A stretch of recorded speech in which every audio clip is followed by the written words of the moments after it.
Podcast में आज बात रूस यूक्रेन युद्ध से लेकर पवन खेड़ा की गिरफ्तारी और महिला T20 वर्ल्ड कप की। It is a violation of the United Nations Charter and international law.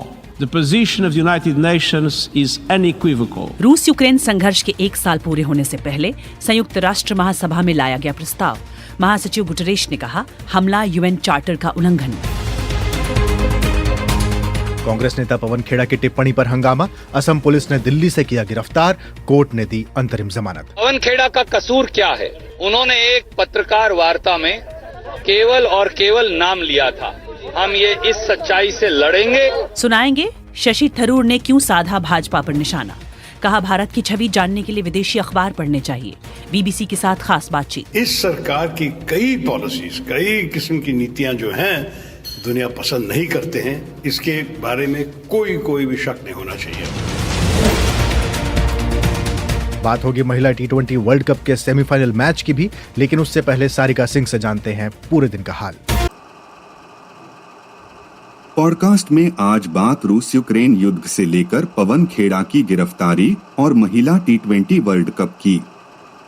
रूस यूक्रेन संघर्ष के 1 साल पूरे होने से पहले संयुक्त राष्ट्र महासभा में लाया गया प्रस्ताव। महासचिव गुटेरेश ने कहा, हमला यूएन चार्टर का उल्लंघन। कांग्रेस नेता पवन खेड़ा की टिप्पणी पर हंगामा, असम पुलिस ने दिल्ली में किया गिरफ्तार, कोर्ट ने दी अंतरिम जमानत। सुनवाएंगे शशि थरूर ने क्यों कहा कि भाजपा पर साधा निशाना। कहा, भारत की छवि जानने के लिए विदेशी अखबार पढ़ने चाहिए। बीबीसी के साथ खास बातचीत। बात होगी महिला T20 वर्ल्ड कप के सेमीफाइनल मैच की भी।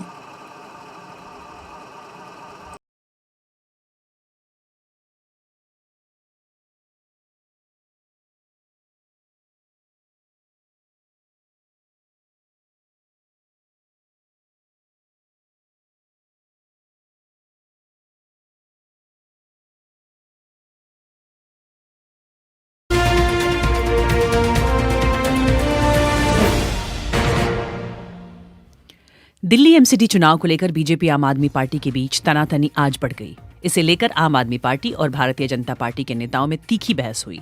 यहां तक कि इस दौरान बीजेपी और आम आदमी पार्टी के पार्षदों के उलझने तक की नौबत आ गई। महिला पार्षदों के भी हाथापाई करने के वीडियो सामने आए। ऐसे में सदन की कार्यवाही कल कई बार स्थगित करनी पड़ी। बाद में दिल्ली असेंबली को शुक्रवार तक के लिए स्थगित कर दिया गया। दिल्ली में आम आदमी पार्टी के दफ्तर के बाहर बीजेपी ने प्रदर्शन भी किया। भीषण भूकंप के बाद तुर्की ने बिल्डिंग कॉन्ट्रैक्टर्स पर हो रही जांच का दायरा बढ़ाने की तैयारी की है। भूकंप के बाद तुर्की में लगभग 1000 लोगों की मौत हुई। इसके बाद बिल्डिंग्स की सुरक्षा को लेकर सवाल उठ रहे थे। विपक्षी पार्टी ने सरकार पर निशाना साधते हुए कहा कि नई बिल्डिंगें भूकंपरोधी हों, इसे सुनिश्चित करने में सरकार नाकाम रही है। फलस्तीन की ओर से हुए रॉकेट हमलों के जवाब में इजराइल ने गजा पट्टी पर हवाई हमले किए। इससे पहले कब्जे वाले वेस्ट बैंक में इजराइल की छापेमारी में 11 फलस्तीनियों की मौत हुई थी। इस बीच संयुक्त राष्ट्र के मिडिल ईस्ट दूत गजा में है। वो इजराइल और फिलिस्तीन के बीच बढ़ते तनाव पर शांति की अपील करने पहुंचे हैं। यूरोपीय यूनियन की एक ब्रांच में काम करने वाले कर्मचारियों को अपने फोन से चीनी स्वामित्व वाले टिकटॉक ऐप को हटाने का आदेश दिया गया है। यूरोपीय यूनियन का कहना है कि साइबर सुरक्षा बढ़ाने के उपाय के तौर पर ऐसा किया जा रहा है। यूरोपीय यूनियन के प्रवक्ता सोनिया गोस्पोजिनोवा ने कहा कि सुरक्षा के मद्देनजर ये कदम उठाया गया है। The reasons why the decision has been taken is to increase the Commission's cybersecurity. Also, the measure aims to protect. TikTok पहले भी कई ऐसे आरोपों का सामना कर चुका है कि ये यूजर्स का डेटा चीन सरकार को सौंपता है। टिकटॉक के प्रवक्ता ने कहा है कि आयोग का फैसला निराशाजनक है और गलतफहमियों पर आधारित है। पोलैंड का कहना है कि अमेरिका उसे सैकड़ों एडवांस मोबाइल रॉकेट लॉन्चर बेचने के लिए राजी हो गया है। यूक्रेन पर रूसी आक्रमण के बाद से पोलिश सैन्य खर्च में काफी बढ़ोतरी देखी गई है। मोबाइल रॉकेट लॉन्चर की खरीद उसी हिस्से के रूप में देखा जा रहा है।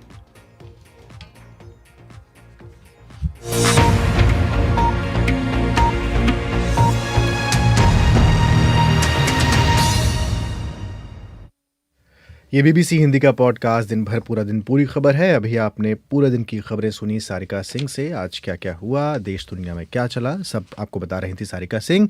आप हमारे ये पॉडकास्ट सोमवार से शुक्रवार रोज शाम को 7:30 बजे bbchindi.com के लाइव पेज के साथ साथ फेसबुक और यूट्यूब पर भी सुन सकते हैं। इसके अलावा स्पॉटिफाई, गाना, जियो सावन, एप्पल आईट्यून्स पर भी जाकर आप इसे बाद में सुन सकते हैं, डाउनलोड कर सकते हैं। और अगर आप लाइव कमेंट्स करना चाहते हैं और चाहते हैं कि हम लोग आपकी टिप्पणी, आपके कमेंट्स अपने इस शो में शामिल करें, पॉडकास्ट में शामिल करें, तो आपको उसके लिए लाइव सुनना होगा यूट्यूब और फेसबुक पर और लगातार करने पड़ेंगे कमेंट। सारिका, देश दुनिया की खबरें आपने सुना दी और अब आज की बड़ी खबर लेते हैं। दो बड़ी खबरें हालांकि रही, एक दुनिया में चल रही है और एक देश में चल रही है। सबसे पहले जो दुनिया में चल रहा है वो लेते हैं, वो है रूस यूक्रेन युद्ध का। कल 1 साल होने वाला है, कल यानी 24 तारीख को रूस और यूक्रेन युद्ध के 1 साल पूरे हो जाएंगे। इस मौके पर यूएन जनरल असेंबली में रूस के खिलाफ प्रस्ताव लाया गया है, उसकी तैयारियां हो गई हैं। संयुक्त राष्ट्र महासभा में एक प्रस्ताव पर वोटिंग जो है हो रही है, चल रही है लगातार और कई देश इसमें पार्टिसिपेट कर रहे हैं इस बात को लेकर कि यूक्रेन से रूस अपनी सेना वापस बुलाए और यूक्रेन में शांति स्थापित हो। संयुक्त राष्ट्र के महासचिव हैं एंटोनियो गुटेरेश, उन्होंने कहा कि यूक्रेन में रूसी हमले की निंदा करनी चाहिए और उन्होंने की भी और कहा कि ये संयुक्त राष्ट्र चार्टर का उल्लंघन है। The one-year mark of Russia's invasion of Ukraine stands as a grim milestone for the people of Ukraine and for the international community. जी, एंटोनियो गुटेरेश बार बार सारिका इस बात को दोहराते रहे कि हम जो हैं एक मत हैं और एक सुर में इसकी निंदा करते हैं। साथ साथ वो लगातार उन्होंने कहा कि हम यूक्रेन की संप्रभुता, एकता और अखंडता के प्रति प्रतिबद्ध हैं और हम इससे पीछे नहीं हटेंगे। जो रूस ने किया वो यूएन चार्टर का उल्लंघन है। बिल्कुल, और साथ ही उन्होंने इस बात का भी जिक्र किया अंजुम कि जो यूक्रेन में हालात हैं, लोग बहुत ही विकट परिस्थितियों में रह रहे हैं। हमने भी देखा है अंजुम, 365 दिन हो गए हैं, कल हो जाएंगे जब से ये युद्ध शुरू हुआ। जब शुरू हुआ था तो लगा था खत्म हो जाएगा जल्द, लेकिन अभी इस साल, अब दूसरे साल में ये युद्ध आ गया है। रूस और यूक्रेन के बीच 24 फरवरी को ये युद्ध शुरू हुआ था, अब तक जारी है और इन 364 दिनों के दौरान, बिल्कुल 65वां दिन कल है, यूक्रेन के कई शहर बर्बाद हो गए, वो हमने देखा है। और कई शहरों पर तो रूस ने कब्जा भी किया और यूक्रेन के लाखों लोग जो हैं उसका अंजाम भुगत रहे हैं। कई दूसरे देशों में पलायन करके उन्हें जाना पड़ा, कोई अपने देश में है लेकिन बहुत ही बुरी हालत में है। और इतने दिनों के युद्ध के दौरान कई बार ऐसा लगा कि ये युद्ध खत्म हो जाएगा, लेकिन अभी ऐसा नहीं हुआ है और अब आगे भी नहीं पता कि युद्ध कब खत्म होगा। बिल्कुल, और जिस हिसाब से बार बार प्रोवोकिंग हो रही है सारिका, जैसे कि यूएस के जो राष्ट्रपति थे वो पिछले दिनों यूक्रेन में थे, उधर चीन के राष्ट्रपति की मुलाकात पुतिन से हो रही है और दोनों के बीच में आपस में बातचीत हो रही है। और आप जानती हैं कि वर्ल्ड पॉलिटिक्स किस हिसाब से काम करती है। यूएन और यूएस और अगर यूक्रेन आमने सामने नहीं, मतलब साथ साथ चलते हैं, तो ये माना जाता है कि वो रूस और चीन के खिलाफ खड़े हैं, सामने खड़े हैं। और यूएस और चीन आप जानती हैं दोनों की आपस में नहीं बनती है, तो कई सारे एंगल्स जो हैं जियोपॉलिटिकल इसमें निकल कर आते हैं। इसमें बहुत सारे सवाल उठ रहे हैं कि क्या अब दो धड़े में दुनिया बट रही है। सवाल और भी उठ रहे हैं, क्या बाइडेन वर्सेस पुतिन ये लड़ाई होती जा रही है। जी जो या आज वोटिंग हो रही है, इसका वैसे कोई लीगल असर नहीं होता। मैं पूछने वाला था कि हाँ, कोई लीगल असर होगा क्या इसका? नहीं, इसका कोई लीगल असर तो नहीं होता है, लेकिन एक तरह से ये रूस को संदेश देने की कोशिश है। और संदेश देने की कोशिश ये भी है कि यूक्रेन को दुनिया भर में कितना सहयोग मिल रहा है। रोमानिया के विदेश मंत्री ने बीबीसी से बात करते हुए कहा कि इस प्रस्ताव से रूस ये समझ पाएगा कि युद्ध को लेकर कितने लोग उसके खिलाफ हैं। It's not just empty talk. I think it speaks about the mobilization of the entire democratic international community in the direction. Romania के विदेश मंत्री ने कहा कि अंतर्राष्ट्रीय समुदाय यूक्रेन में शांति के पक्ष में है और रूस को ये समझना चाहिए कि तमाम देश ऐसे हैं जो उसके खिलाफ हैं और ये अंतर्राष्ट्रीय कम्युनिटी की बात है, अंतर्राष्ट्रीय शांति की बात है। वहीं अंजुम, यूक्रेन के विदेश मंत्री दिमित्रो कुलेबा ने कहा है कि वक्त आ गया है जब तमाम देश एक तरह से इस प्रस्ताव का समर्थन करें। I understand that there are still some countries that do not want to take Ukraine's side for various reasons. तो दिमित्रो कुलेबा जो कह रहे थे कि उन्हें लगता है कि अब भी कई देश ऐसे हैं जो यूक्रेन के साथ खड़े नहीं हैं, शायद इसकी उनकी अपनी वजह हो। वैसे जिन देशों में अंजुम अब तक इस युद्ध का पक्ष नहीं लिया है, उनमें से भारत भी एक है। अब यहाँ सवाल ये है कि जब संयुक्त राष्ट्र में इस तरह का प्रस्ताव लाया जा रहा है तो इससे लेकर भारत क्या करेगा, ये हम आगे बात करेंगे।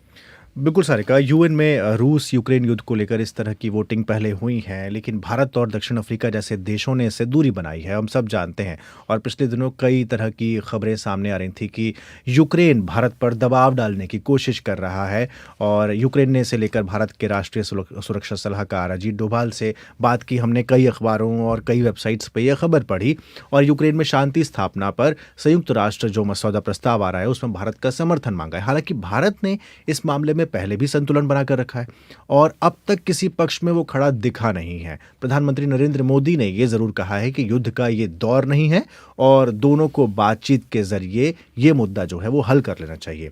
दूसरा ऐसा देश है कि दक्षिण अफ्रीका है, जिसने पहले इस तरह की वोटिंग से पहले भी दूरी बनाई थी। बिल्कुल, भारत, दक्षिण अफ्रीका, चीन, ये वो देश हैं जिन्होंने दूरी बनाई थी। दरअसल अंजुम, यूक्रेन पर हमले के बाद से दुनिया के ज्यादातर देशों ने खुलकर रूस का विरोध किया और यूक्रेन का समर्थन किया। लेकिन चीन और भारत के अलावा दक्षिण अफ्रीका वो देश है जिसने इस युद्ध के लिए रूस की निंदा करने वाले प्रस्ताव पर वोटिंग से पहले भी दूरी बनाई थी। पिछले साल संयुक्त राष्ट्र में रूस के विरोध में एक प्रस्ताव लाया गया था जिसमें यूक्रेन पर हमले को लेकर उसकी निंदा की गई थी रूस की, लेकिन दक्षिण अफ्रीका ने इस प्रस्ताव पर वोटिंग से दूरी बना ली थी। अब एक बार फिर दक्षिण अफ्रीका चर्चा में है क्योंकि एक सैन्य साझा अभ्यास हो रहा है। इसमें दक्षिण अफ्रीका को लेकर सवाल उठ रहे हैं कि क्या वो रूस के नजदीक जा रहा है, खासकर ऐसे वक्त में जब रूस, चीन और दक्षिण अफ्रीका मिलकर ये अभ्यास कर बिल्कुल रहे हैं। और दक्षिण अफ्रीका कहता रहा है कि वो रूस और यूक्रेन के मामले में तटस्थ है, लेकिन इस मिलिट्री ड्रिल की टाइमिंग को लेकर दरअसल सारिका सवाल उठ रहे हैं। सब लोग बोल रहे हैं कि ऐसे टाइम पर हो रहा है जब वो कह नहीं सकता है कि वो तटस्थ है या फिर नहीं है।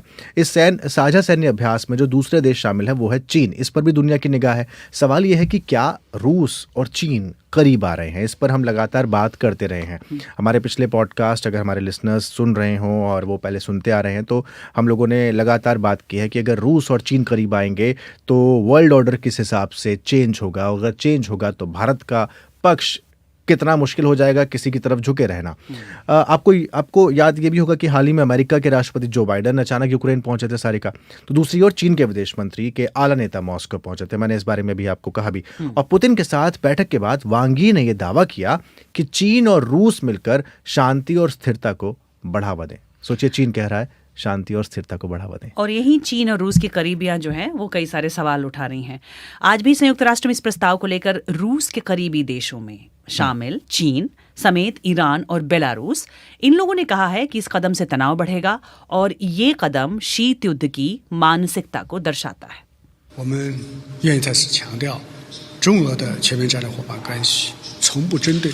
तो चीन के विदेश मंत्रालय के प्रवक्ता वांग वेनबिन जो कह रहे हैं कि यूक्रेन को लेकर चीन का रुख साफ है। चीन चाहता है कि इस पूरे मामले का शांतिपूर्ण हल निकले। अब यहाँ पर अंजुम वही सवाल फिर उठ रहा है कि क्या इस युद्ध को लेकर दुनिया दो धड़ों में बंट गई है या फिर एक नया वर्ल्ड ऑर्डर बन रहा है। और जब एक साल पूरा हो रहा है तो खास तौर पर ये सवाल उठ रहे हैं। अभी जब सारिका हाल ही में जब पुतिन के साथ चीन के विदेश नीति से जुड़े नेता वांग यी की मुलाकात हुई थी तो उनकी जो बॉडी लैंग्वेज थी उसकी बहुत ज़्यादा चर्चा हो रही थी। आपको याद ये भी होगा कि पुतिन की मशहूर टेबल है, एक लंबी टेबल है जिसके अलग अलग छोर पर बैठकर वो विदेशी नेताओं से बात करते हैं। हमने कभी उस टेबल पर एक साथ बैठे हुए नेताओं को बात करते हुए नहीं देखा है। युद्ध शुरू होने से पहले जब फ्रांस के राष्ट्रपति मैक्रोन उनसे मिलने के लिए गए थे, बात करने गए थे, तो उनसे टेबल की दूसरी ओर बहुत दूर बैठकर राष्ट्रपति पुतिन ने बातचीत और बिल्कुल इससे पता चल रहा था कि दुनिया कितनी रिश्तों में कह सकते हैं। चीन के नेता वांग यी के वो काफी करीब बैठे दिखे थे, उतनी दूर नहीं थे लेकिन करीब थे। तो इससे लग रहा है कि ये करीबी बढ़ रही है, लेकिन उतनी करीबी नहीं बढ़ती हुई दिखी कि भाई बगल में बैठ के बात कर रहे हो। एक्सपर्ट्स अब अंदाजा लगा रहे हैं कि ये दरअसल रिश्तों में बढ़ती गर्माहट और युद्ध के बाद बदलते नए वर्ल्ड ऑर्डर का प्रतीक है। वांग यी के साथ जो मुलाकात हुई थी उस दौरान रूसी राष्ट्रपति पुतिन ने पुष्टि भी की थी कि चीनी राष्ट्रपति शी जिनपिंग मॉस्को के दौरे पर आएंगे। माना जा रहा है कि ये दौरा आने वाले महीनों में हो सकता है, तो फिर उस पर भी अब नजर रहेगी। बिल्कुल। दरअसल ये पूरा जो मामला है ना एक नई कूटनीति की ओर इशारा करता है अंजुम। एक ऐसा दौर जब यूक्रेन पर हमले के बाद रूस पर पश्चिमी मुल्कों ने पाबंदियां लगा दी है। रूस को भी दोस्त चाहिए क्योंकि वहां तेल और गैस के निर्यात में कमी आ गई है, अर्थव्यवस्था पर असर पड़ रहा है। ऐसे में चीन ने रूस से कच्चा तेल और गैस की खरीद बढ़ा दी है जी।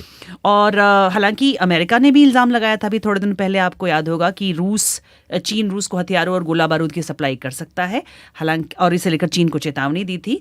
और इसके जवाब में चीन ने भी अमेरिका पर पलटवार किया था। और सवाल अब यह है कि क्या एक साल से चल रहे इस युद्ध की वजह से दोनों देश करीब आ रहे हैं। हालांकि ये करीबी जैसी अभी दिख रही है वैसी नहीं है। हमारे कई एक्सपर्ट्स ये कह चुके हैं बीबीसी के ही इस कार्यक्रम में कि अभी से आप कोई अंदाज़ा मत लगाइए, क्योंकि वो एक शीत युद्ध का दौर था और दोनों के बीच मामला परमाणु हमले की खतरे की हद तक पहुंच गया था, जिसके बाद चीन ने अपने नागरिकों को बचाने के लिए राजधानी में छिपने के लिए खास सुरंगों का नेटवर्क तैयार किया। लेकिन अंजुम देखिए दौर कैसे बदल गया है। तब इतनी दूरी थी, एक तरह से इस तरह की दुश्मनी जैसे हालात थे, और अब वो दोस्ती में बदलती हुई नजर आ रही है। वो दौर पुराना था, अब ये नया दौर है। अब इस दौर में चीन के राष्ट्रपति शी जिनपिंग रूस को एक ऐसे मुल्क के रूप में देखते हैं जो अमेरिकी असर के खिलाफ लड़ने वाले मुल्कों की कतार में खड़ा है। और पिछले साल युद्ध की शुरुआत से पहले भी आपको याद होगा रूस के राष्ट्रपति विंटर ओलंपिक्स में हिस्सा लेने चीन गए थे। तब से ये नजदीकियां और बढ़ती हुई दिखाई दे रही हैं। तो देखना ये है कि अब जो वोटिंग चल रही है यूएन में, आज जो है आज दिन भर वो मतलब वोटिंग चलेगी, तो भारत का उसमें पक्ष क्या होता है। भारत और दक्षिण अफ्रीका हिस्सा लेते हैं या नहीं लेते। ये बीबीसी हिंदी का पॉडकास्ट दिन भर पूरा दिन पूरी खबर है, आगे सुनेंगे। क्योंकि वो चाहते हैं कि हिंदू एक तरफ, मुसलमान एक तरफ, हिंदी बोलने वाले एक तरफ, नॉन हिंदी बोलने वाले दूसरी तरफ। इस किस्म की राजनीति भाजपा करें, यही है टुकड़े टुकड़े वाले राजनीति। नागालैंड में शशि थरूर मौजूद हैं। उन्होंने बीबीसी से बातचीत में भाजपा पर क्यों किया ऐसे जुबानी वार, सुनवाएंगे आपको ये खास इंटरव्यू। बात होगी पवन खेड़ा की गिरफ्तारी और वर्ल्ड कप T20 महिला मैच की भी।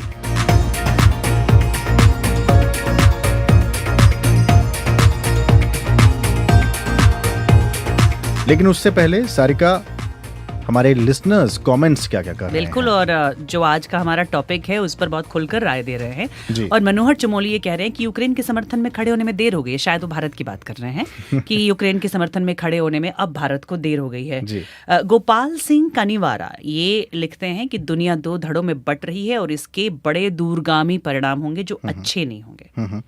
इसके अलावा मैं अगर YouTube पर देखूं तो कई सारे लोग हैं। मोहम्मद दानिश पूछ रहे हैं कि इंडिया बोल कब से शुरू होगा। वो उस पुराने दौर को याद कर रहे हैं जब इंडिया बोल हुआ करता था। बहुत पुराना तो नहीं, लेकिन कुछ महीनों पहले तक हुआ करता था। तो उनको बता दें कि जैसे दौर बदलता है उस हिसाब से आप कार्यक्रम भी बदलते रहते हैं। तो इंडिया बोल तो नहीं शुरू होगा, लेकिन आप अपने जो बोल हैं वो लिखते रहें और हम लोगों को बताते रहें कि हम आपको हमारे ये प्रोग्राम कैसे लग रहे हैं। केपी चंदन बोल रहे हैं, why don't BBC broadcast in English, why broadcast only 5 days in a week, why not all the days. तो हम उनको बता दें कि पहले हम 7 दिन किया करते थे, लेकिन अब सोमवार से शुक्रवार करते हैं। और आप शनिवार और इतवार को जियो सावन और स्पॉटिफाई पे जाके हमारे बाकी कार्यक्रम भी सुन सकते हैं, जिसमें विवेचना और दुनिया जहान शामिल है। आप उनको भी सुन सकते हैं, वो दोनों प्रोग्राम हैं। इसके अलावा कहानी जिंदगी की पार्ट 2 हम लोगों ने शुरू किया है, उसका सीजन 2 हम लोगों ने शुरू किया। वो भी चाहे तो पॉडकास्ट के रूप में आके सुन सकते हैं। इसके अलावा और भी बहुत सारे प्रोग्राम हैं, पुराने कुछ प्रोग्राम हैं, वो भी सुने। तो Adesh Shrivastava, NC highway, something new, KP Chandan, Sangeeta Khadke हमेशा कमेंट करके कहती हैं कि आप मेरा नाम नहीं लेते और आप कहते हैं विमेन एंगेजमेंट बढ़ना चाहिए और महिलाएं हमको क्यों नहीं सुनती हैं। तो संगीता जी, आप हमें लगातार सुनती रहें। और जैसे आप लिख रही हैं कि बीबीसी भरोसेमंद और पारदर्शी चैनल है, बहुत शुक्रिया, ज़रा नवाजी। और गौरव लिख रहे हैं, भारत यूक्रेन रूस मसले पर हमेशा की तरह वोटिंग से दूर रहेगा। तो देखना यह है कि वाकई अंजू, मैं भी देख रही हूँ महिलाएं काफ़ी कम हैं जिसमें कमेंट करने में। नहीं, लोग ये भी लिखते हैं कि महिलाओं के साथ आप पॉडकास्ट भी नहीं करते हैं। तो कम से कम आज आप मेरे साथ हैं तो मैं ये कह सकता हूँ कि वो ना केवल लिख रही हैं, हम अपील करेंगे कि महिलाएं आकर कमेंट भी करें, अपनी राय जाहिर करें। चलिए अब आगे बढ़ते हैं, आप इसी तरीके से कमेंट करते रहें। बात आते हैं भारत की उस खबर की जो आज दिन भर समाचार चैनल्स में छाई रही। दिन भर हंगामा होता रहा इस खबर को लेकर। बिल्कुल, राजनीतिक उठापटक। आज असम पुलिस ने कांग्रेस नेता पवन खेड़ा को हिरासत में ले लिया। वो दिल्ली से कांग्रेस के कई दूसरे नेताओं के साथ छत्तीसगढ़ के रायपुर में पार्टी के यानी कांग्रेस पार्टी के 85वें महाधिवेशन में शामिल होने के लिए जा रहे थे। उनके साथ थे वेणुगोपाल, रणदीप सिंह सुरजेवाला, सुप्रिया श्रीनेत। कांग्रेस नेता पवन खेड़ा को हवाई जहाज से पहले सारिका उतारा गया। वो रायपुर जा रहे थे। इंडिगो की रायपुर जा रही फ्लाइट से उतर जाने के लिए उन्हें कहा गया। कांग्रेस के ट्विटर हैंडल से इसके बाद उनके साथ जो बातचीत रही आप बीती, उसका एक वीडियो ट्वीट किया गया। मुझे कहा गया आपका सामान दिखवाना है। मैंने कहा मेरे पास कोई सामान है ही नहीं, हैंड बैग है। बोले नहीं, इस बार आप आइए, कंफ्यूजन है। नीचे आया तो कहा कि आप नहीं जा सकते, अभी डीसीपी आएंगे आपसे मिलने। मुझे खुद नहीं मालूम, पिछले 20 मिनट से डीसीपी की इंतजार कर रहे हैं। क्या नियम है, क्या कानून है, क्यों मुझे रोका जा रहा है, मुझे नहीं मालूम। पवन खेड़ा कह रहे हैं कि उन्हें नहीं पता कि उन्हें क्यों उतारा गया है, कुछ बताया नहीं गया, कहा गया कि आपका सामान का कुछ मसला है, लेकिन वो कह रहे हैं सामान तो मेरे पास था ही नहीं, मेरे पास हैंडबैग था, उनको नीचे उतारा गया। फिर कहा गया कि दरअसल डीसीपी आके आपसे मिलेंगे। उसके बाद फिर ये पूरा का पूरा जो राजनीतिक जो सियासत है वो सारिका शुरू हो गई। उसके बाद आया पुलिस का वर्जन जी। एएनआई ने दिल्ली पुलिस के हवाले से बताया कि असम पुलिस की ओर से पवन खेड़ा को रोकने के लिए कहा गया। दरअसल पवन खेड़ा ने प्रधानमंत्री नरेंद्र मोदी पर कथित अपमानजनक टिप्पणी की थी। उन्होंने एक प्रेस कॉन्फ्रेंस के दौरान पीएम के नाम के साथ गौतम जोड़ा था, जिसके बाद मामले ने तूल पकड़ लिया। बीजेपी की ओर से इस पर टिप्पणी भी आई और बीजेपी नेता मनोज तिवारी ने कहा कि कांग्रेस हताशा में जी रही है।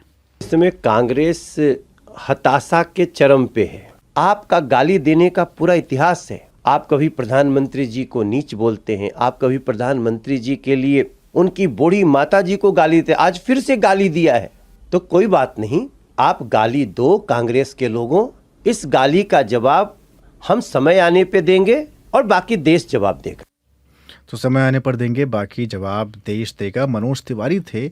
उसके बाद आज ये सब हुआ। दिल्ली एयरपोर्ट की हवाई पट्टी पर प्रदर्शन हुआ, लोग धरना देने बैठ गए, जिसमें तमाम नेता थे। रणदीप सिंह सुरजेवाला, सुप्रिया श्रीनेत, ये दोनों लोग बैठे रहे और भी लोग आते गए। दिल्ली एयरपोर्ट की हवाई पट्टी पर लगातार प्रदर्शन चला और असम के हाफलोंग में पुलिस ने पवन खेड़ा के खिलाफ एफआईआर दर्ज करते हुए दिल्ली के एयरपोर्ट पर उन्हें गिरफ्तार कर लिया। कांग्रेस नेता रणदीप सुरजेवाला ने इस पर सवाल उठाए। पवन खेड़ा का कसूर क्या है? उन्होंने एक पत्रकार वार्ता में केवल और केवल नाम लिया था। हम ये इस सच्चाई से लड़ेंगे, न वो हमारी आवाज को दबा पाएंगे, न वो हमारी आवाज को रोक पाएंगे। इस पुलिसिया गुंडागर्दी से जोर से लड़ेंगे, हमारी आवाज बुलंद रहे। हमारी आवाज बुलंद रहे, रणदीप सिंह सुरजेवाला थे। इसके बाद पवन खेड़ा के खिलाफ पुलिस कार्रवाई का विरोध करने के लिए बीजेपी ने कांग्रेस पार्टी पर पलटवार किया और दिल्ली एयरपोर्ट की हवाई पट्टी पर सारिका जो प्रदर्शन हो रहा था उसकी आलोचना करने लगे। बीजेपी ने कहा है कि विपक्षी पार्टी के नेता इस गुमान में ना रहें कि वो कानून से ऊपर हैं। इधर पवन खेड़ा की गिरफ्तारी पर रोक लगाने के लिए कांग्रेस की ओर से वरिष्ठ अधिवक्ता अभिषेक मनु सिंघवी ने अर्जेंट सुनवाई के लिए सुप्रीम कोर्ट का दरवाजा खटखटाया। सर्वोच्च न्यायालय ने पवन खेड़ा को राहत देते हुए अंतरिम जमानत का आदेश दे दिया और साथ ही अर्णव गोस्वामी मामले का हवाला दिया अंजुम और कहा कि उत्तर प्रदेश और असम सरकार को इस मामले में दर्ज सारे एफआईआर को क्लब करने का नोटिस जारी किया है। अभिषेक मनु सिंघवी ने कहा कि उनके मुवक्किल बिना शर्त माफी मांग लेंगे क्योंकि किसी को ठेस पहुंचाने का उनका कोई इरादा था ही नहीं। तो शीर्ष अदालत ने पवन खेड़ा को फौरी राहत देते हुए कुछ हजार का मुचलका लगाया और उस पर उनको छोड़ दिया। निर्देश दिया कि उन्हें 28 फरवरी तक के लिए अंतरिम जमानत पर रिहा कर दिया जाएगा। वैसे पवन खेड़ा सारिका पत्रकार रहे हैं और ये उसी दौरान की बात है जब वो कांग्रेस के दिग्गज नेता शीला दीक्षित के संपर्क में आए थे पत्रकारिता के दौरान ही। फिर शीला दीक्षित दिल्ली की मुख्यमंत्री बनी थी तो पवन खेड़ा उनके निजी सचिव रहे थे। यानी राजनीति में काफी पुराने हैं पवन खेड़ा और ये पहली बार नहीं है जब ऐसा हुआ हो। पवन खेड़ा से पहले तृणमूल कांग्रेस के प्रवक्ता साकेत गोखले को पिछले साल दिसंबर में जयपुर से इसी तरह गिरफ्तार किया गया था अंजुम, अगर आपको याद होगा। असम पुलिस उन्हें वहां दर्ज कई एफआईआर के आधार पर गिरफ्तार करके ले गई थी। साकेत गोखले को उनके ट्वीट की वजह से जयपुर से गिरफ्तार करने के बाद अहमदाबाद ले जाया गया और फिर वहां से असम, हालांकि बाद में उन्हें जमानत मिल गई थी। और इस पर सारिका बीजेपी के प्रवक्ता हैं गौरव भाटिया, उनका भी बयान आया पत्रकारों से। उन्होंने कहा कि जो भी कुछ हुआ है वो कानूनी रूप से किया गया है। प्रधानमंत्री नरेंद्र मोदी और उनके परिजनों के खिलाफ अपमानजनक टिप्पणी करने के बाद कांग्रेस अब विक्टिम कार्ड खेल रही है। वहीं पर कांग्रेस ने इसको कहा कि इस कार्रवाई जो है ये कांग्रेस पार्टी ने इसे तानाशाही कार्रवाई करार दिया, जिसके बाद वो सुप्रीम कोर्ट पहुंची। तो 28 फरवरी तक अंतरिम जमानत पर हैं पवन खेड़ा।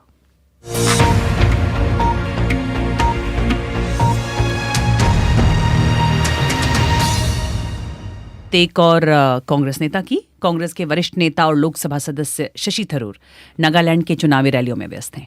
राज्य में विधानसभा की 60 सीटें हैं जिसके लिए 27 फरवरी को मतदान होना है। 2 मार्च को मतगणना होगी और वहां से रिपोर्ट भी हम आपको सुना रहे हैं। तो कांग्रेस नेता शशि थरूर वहां हैं और उन्होंने कांग्रेस भाजपा अपनी इमेज और नागालैंड के बारे में क्या कहा, सुनते हैं शशि थरूर से बीबीसी संवाददाता दिलनवाज पाशा की ये बातचीत के अंश। नागालैंड में क्रिश्चियन मेजॉरिटी स्टेट है और हम यहाँ एक बीजेपी को उभरते हुए देख रहे हैं जो कि हिंदुत्व पार्टी है। क्या आपको वजह समझ में आती है? देखिए, काफी दिलचस्प बात है क्योंकि यहाँ से मेजॉरिटी नहीं है, 97% क्रिश्चियन है यहाँ और इस प्रदेश में बीजेपी आके कोalition सरकार बना दिया है। नेचुरली उनके उम्मीदवार भी क्रिश्चियंस हैं और एक रीजनल पार्टी जिन बीजेपी के समर्थन से जो जीत के आए हैं वो भी क्रिश्चियंस हैं। तो भाजपा का दिक्कत यह है कि जिस किस्म की राजनीति वो हमारे हिंदी बोलने वाले प्रदेशों में करते हैं वो नागालैंड में नहीं कर पाएंगे। तो बीजेपी जो कर रहा है एक धोखाबाजी है। वहाँ जाके हिंदुत्व के बारे में बोल रहे हैं, यहाँ आके बोलते हैं कि हम सबको सुरक्षित रखेंगे, नागालैंड की कल्चर को हम सुरक्षित प्रिजर्व करेंगे। ये सब कह के वो लोग चाहते हैं कि नागालैंड उनके नेशनल पॉलिसी को भूल जाए।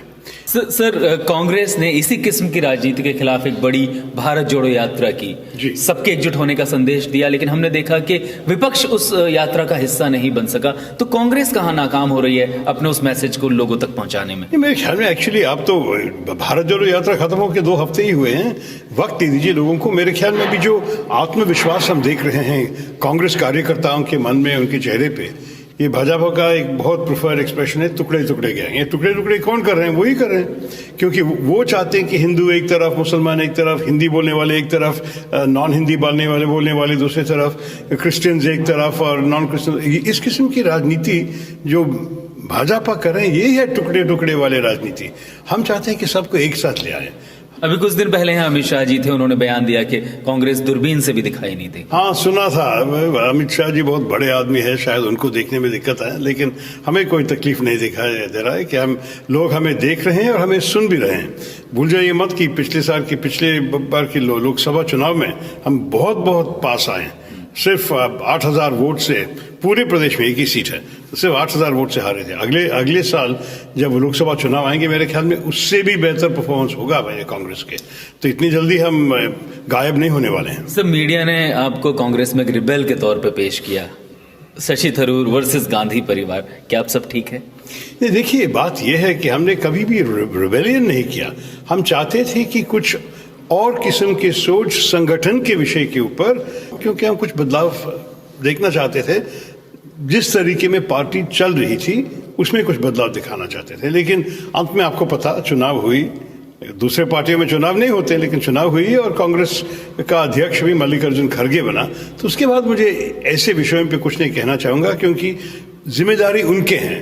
आप एक बहुत ग्लैमरस इमेज लेके चलते हैं, आप एक तस्वीर खींचते हैं, सोशल मीडिया पे वायरल हो जाती है। पॉलिटिक्स में आपको इसका फायदा होता है या नुकसान? कोई फायदा नहीं, कोई खर्च होता है हमारे समय के, हमारी नींद की, हमारे पैसे की, लेकिन मैं करता हूँ क्योंकि देखिए मैं बचपन से चाहता था कि मेरे जीने से कुछ फर्क होना चाहिए दूसरों के जीवन में।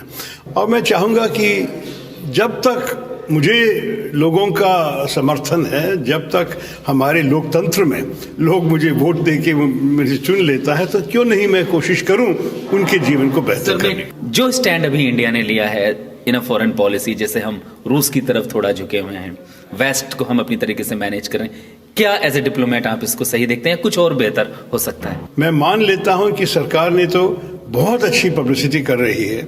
लोग सोचते हैं कि ये असलियत है, लेकिन ये समझने के लिए आपको शायद विदेश जाना पड़ेगा। वहाँ के अखबारों, वहाँ के टीवी पे देखिए कि भारत के बारे में क्या कहा जाता है। भारत का तो बहुत गुण है। मैं बहुत गर्व से कहता हूँ कि मैं भारतीय हूँ, मैं हिंदुस्तानी हूँ, लेकिन इस सरकार की कई पॉलिसीज, कई किस्म की नीतियाँ जो हैं दुनिया पसंद नहीं करते हैं। इसके बारे में कोई भी शक नहीं होना चाहिए आप लोग। तो ये थे कांग्रेस नेता शशि थरूर जो नागालैंड में हैं और नागालैंड में होने वाले हैं चुनाव, और उनसे बात कर रहे थे बीबीसी संवाददाता दिलनवाज पाशा। और अब बात करते हैं खेल की दुनिया की, और खेल की खबरों के साथ हमारे साथ इस समय टेलीफोन लाइन पर मौजूद हैं खेल पत्रकार आदेश कुमार गुप्त। आदेश जी, भारत और ऑस्ट्रेलिया का मैच चल रहा है और बड़ा ही दिलचस्प मैच है। बहुत अच्छा स्कोर ऑस्ट्रेलिया ने खड़ा कर लिया है। जी हाँ, एक समय ऐसा लगता था कि भारतीय गेंदबाज शायद ऑस्ट्रेलियन बैटर को बांधने में कामयाब होंगे, लेकिन ऑस्ट्रेलिया ने जिस तरह से 4 विकेट खोकर 172 रन बनाए, तो वाकई भारतीय टीम के लिए इस 2020 world cup women's cricket tournament के सेमीफाइनल में काफी मुश्किलें आने वाली है। और ऑस्ट्रेलिया के लिए बहुत ही बेहतरीन पारी खेली उनकी ओपनिंग बैटर बेथ मुनी ने, जिन्होंने 37 गेंदों पर 54 रन बनाए, 7 चौके और 1 छक्का लगाया। लेकिन बाद में बहुत ही बेहतरीन बल्लेबाजी की मैकलेनिक ने, जो नाबाद रही 49 रन बनाकर 3 चौके और 2 छक्के, आखिरी गेंद पर भी उन्होंने छक्का लगाया। और इसके अलावा एशली गार्डनर ने भी 31 रन बनाए। अब देखना ये होगा कि जब भारतीय ओपनिंग बैटर आएंगे, खासकर शेफाली वर्मा और स्मृति मंधाना, तो उन्हें जो शुरुआती 6 ओवर हैं यानी पहला पावर प्ले, वहां पर काफी रन बनाने होंगे। और उसके बाद दारोमदार रहेगा हरमनप्रीत कौर और जेविमा रॉड्रिक्स पर। विकेट कुछ इस तरह का है कि शुरू में काफी स्लो था और भारतीय बॉलर्स ने विकेट टू विकेट गेंदबाजी की, तो उसका फायदा भी लिया, लेकिन बाद में इनकी लाइन और लेंथ काफी खराब रही और आज भारतीय फील्डिंग भी काफी खराब रही। 2 कैच छोड़े गए, एक विकेट कीपर ऋचा घोष ने छोड़ा, हालांकि वो बहुत अच्छी विकेट कीपर है, और शेफाली वर्मा ने।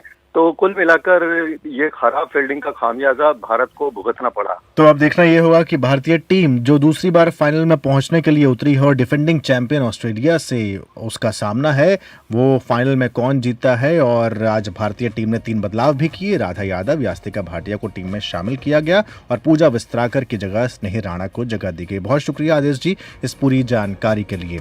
ये दिन भर पूरा दिन पूरी खबर में आज इतना ही। मुझे और सारिका को इजाजत दीजिए, और साथ में साउंड इंजीनियर थे आज हमारे अजीत सारथी। नमस्कार। नमस्कार।